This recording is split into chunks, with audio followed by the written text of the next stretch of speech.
Hello everyone, my name is Lucy and I'm one of the reading specialists at the Reading Connection.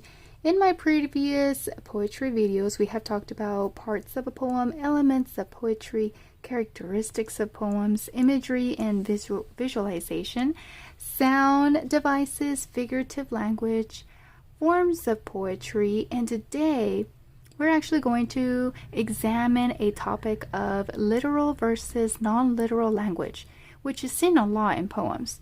Authors use figures of speech in their writing, but you have to ask yourself, does it really mean what the words say? I have made myself this little foldable here, and we're going to look at these poetry terms called literal and non-literal.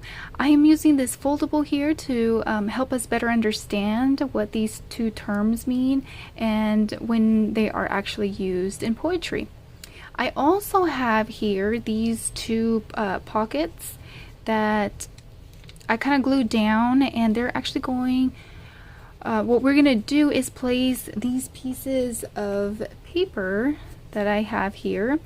They're actually sentences or phrases, and we're going to place them in its corresponding pocket. So this means that some of these are either going to be literal or non-literal, and our job is to figure out where is it that these belong in.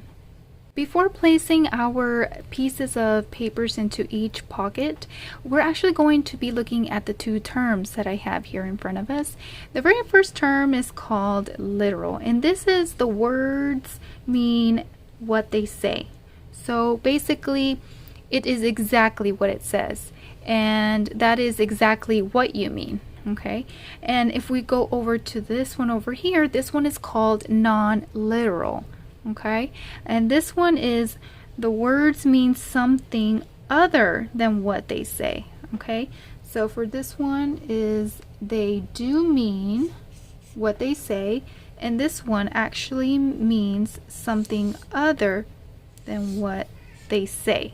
Okay, in poetry and in a lot of writing, we use phrases or figures of speech that don't really mean what they say. It means something else, and people who are reading this kind of have to read in between the lines. And in our society, we have a lot of these phrases. They're always usually called idioms, and it's just a figure of speech that doesn't mean exactly what it says. So, for example, if you say, "I'm so hungry, I can eat a horse." Well, you don't literally eat a whole horse. You're just trying to say that you're really hungry. I have already talked a little bit about this in my previous poetry videos, but today, like I said, we're going to test these strips of papers with some examples. Okay, so our very first one here says, "I am so hungry, I can eat a pizza." Okay, so would this be either literal or would it be non-literal? If you said literal, you are correct. Yes, I can definitely be so hungry that I can eat a whole pizza. So this little strip of piece of paper is actually going to go in our pocket here where it says literal. Okay, now for our second one, we have the sentence that says, "He is the fastest runner in the school."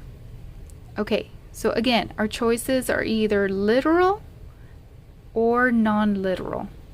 Which one do you think? If you're having trouble answering this, let me give you a question.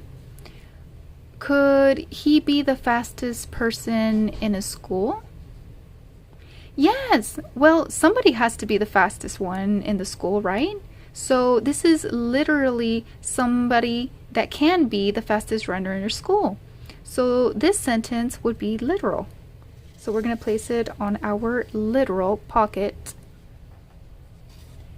Okay, moving on to the next one, which says, "I'm dying of thirst." Okay. We have probably heard a lot of people say this, but are they really dying of thirst? No, they're just trying to say that they're really, really thirsty because they're not out there in the desert and they're not in need of water. They're just really, really thirsty. So their words are not literal. Okay, so this would fall under non-literal. Okay, and our next one here says, she runs as fast as a cheetah. Does she really? Cheetahs can run up to 70 miles per hour. People cannot. So even if she is really, really fast and she's faster than anyone else, there's really no way she's faster than a cheetah. It's just not possible. All this means is that she's really, really fast. So the words here are not literal. Okay, so this would fall under non-literal. Okay, and if we move on to this other next one, this one says, this test was a piece of cake. Sounds good, doesn't it? Okay, so think about it. Our two choices are either literal or non-literal. And just to help you kind of brainstorm through this, do you think a teacher would literally give students a piece of cake and say, here is your test? No. All this means is that eating a piece of cake is easy, and this test was easy to do, so it was easy too. So the test is literally not a piece of cake. So since it's not just what it says, just like here, the words don't mean exactly what they say, we're going to place our strip under non-literal. Now, my next sentence here says, I'm so tired I could take a nap. Could you be tired enough to take a nap? Yes, of course. You know, that is actually exactly what you do when you get tired. You take a nap. So this right here would be literal, because once you're tired, you literally take a nap. So we're going to place this on the literal side of our pocket. The next one says, you have a heart of gold. Okay, so I've heard this one quite a bit. Now think about this. Is your heart actually made of gold? Nope.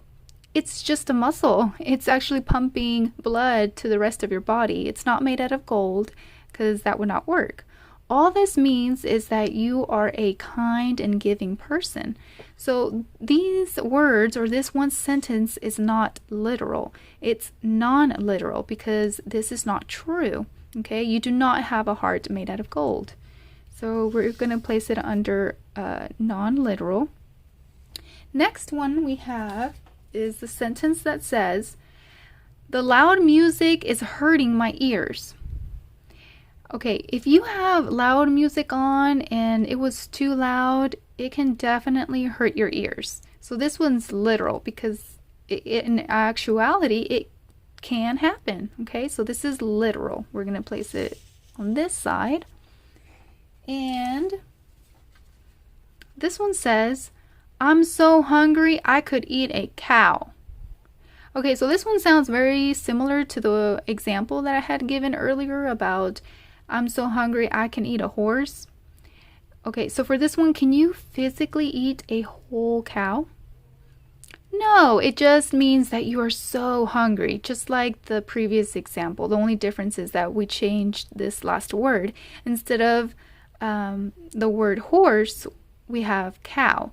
But that doesn't mean that it changed its significance, okay? It's still non-literal, because you can't actually physically eat a whole cow. Okay, so this one would be non-literal. And this one here says, it's raining cats and dogs. I have never seen rain where there's cats and dogs coming down. No, it's not literal. There has never been a storm with rainy cats and dogs. All this means is that the rain is coming down really, really hard. So this is not literal. Okay, it's so hot that I'm sweating. Have you ever been somewhere where it's so hot that you started to sweat? I'm sure you have. This is actually literal. We know whenever you go outside and it's really hot, you start to sweat. So this one here would fall under literal, okay? Because the words mean what they say. Now if we go on to this next one here, we have the kids are acting like monkeys. Well, this one's kind of interesting. Did the kids literally become monkeys? No. All that means is that the kids or students are being really loud or disruptive, but they don't turn into monkeys. So this is not literal. It's not something that's happening. It's not something that's true. Okay, so the words mean something other than what is on there. Okay. And here we have the teacher is going to blow her top. Could this be true? Of course not. All this means is that the teacher is getting upset and she might start to yell or get angry. Basically, she's just had enough and she's going to get really upset, but she's not going to blow off or blow her top off. Okay, so this one is going to go under non-literal.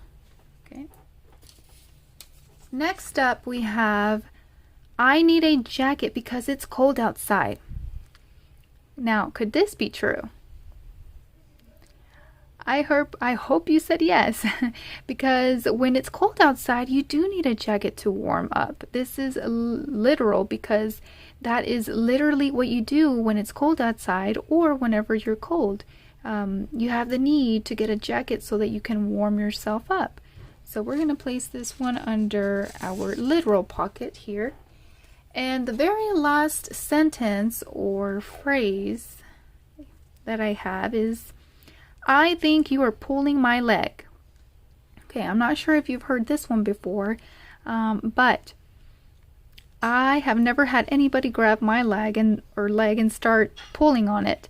But I have used this phrase before to say that someone is teasing me or trying to tell me something that is not true. So this could be an example of someone telling you a story with exaggeration or maybe a made-up story that's not true. So they're basically kidding you or they're teasing you. So that is basically what's meant by this phrase of pulling my leg. Okay, so it's not really true. Okay, it's not literal. That you don't have anybody that's really pulling your leg. Okay, so we're definitely going to place this one under non-literal because the words mean something other than what they say. Thanks so much for joining me today for this lesson over literal versus non-literal language. See you next time, readers and writers.